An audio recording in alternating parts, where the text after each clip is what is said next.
During the last presentation, we focused primarily on poverty in Africa and what we've been doing to prevent more poverty from happening through foreign aid and what we've been doing about it. But during this presentation, I want to focus only on the solutions to the problems that I've discussed and what I believe are the most important and most effective ways to reduce poverty long term, and not just by foreign aid, but by different means within their country as well.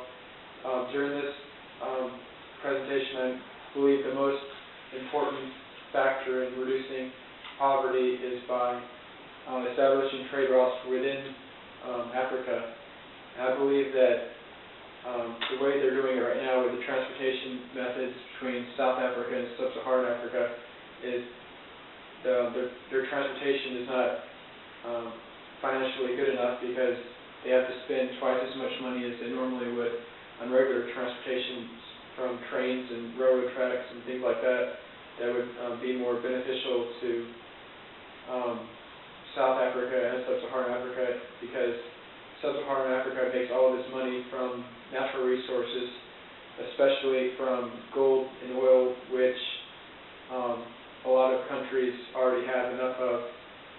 But it really decreases the demand for buying products from Sub-Saharan Africa when people from other countries have to spend twice as much money just to get the goods they can get elsewhere.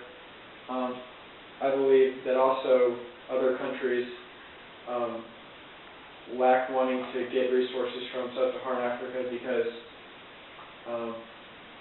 the competitiveness is not good enough, because through all the transportation money that they have to spend in order to get the goods from one country to the next, they have to spend more money than they would if they bought the same thing from other countries.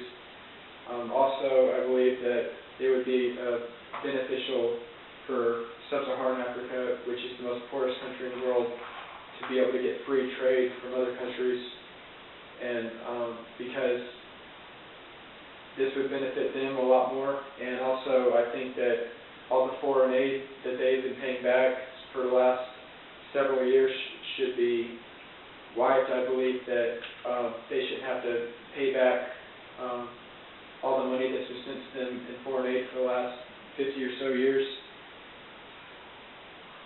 I believe that if this was happening, then people in Sub-Saharan Africa would be able to support more of their own people, because they get around $15 billion every year from the United States in foreign aid, but pay back over $80 billion to every wealthy country in foreign aid every year, repaying this. And this also affects their growing economy, because the only thing that has improved in the last 50 years there is their education system, and everything else has declined because of this is one of the main factors in this. I also believe that the African government should not have complete control over all of the foreign aid that's being sent there. I think the United States should have more power over this foreign aid.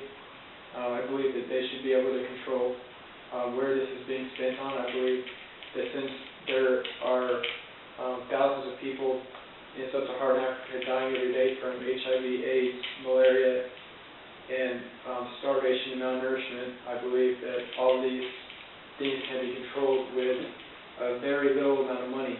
But since the government is in control of all the money in Africa, they don't spend any of this money on that. They spend it all on education and people in South Africa that are already financially stable. I believe that if all the money was spent to people in Sub-Saharan Africa on also birth control and prevention from disease and starvation, then their greatest problems would be solved. Since Sub-Saharan Africa is the leading country in terms of arable farmland as well as natural resources, coal, gold, oil, diamonds, and silver, and a lot of other countries don't have any of this. I believe that could also make them a lot more money than they already have, because they have a lot to offer. They're just not able to do it because of the trade system they have going on.